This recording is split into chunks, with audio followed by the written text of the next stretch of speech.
सूक्ष्म महारौद्रे महाशक्ति महोदरे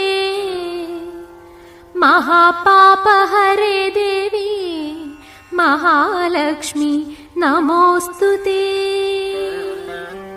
पद्मासनस्थिते देवी परब्रह्मस्वरूपिणी परमेशी जगन्मातः महालक्ष्मी नमोस्तुते।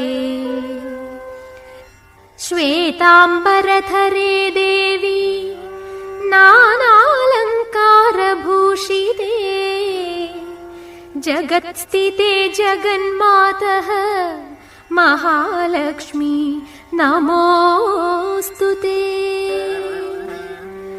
महालक्ष्मी अष्टकस्तोत्रम् यः पठेत् भक्तिमान् नरः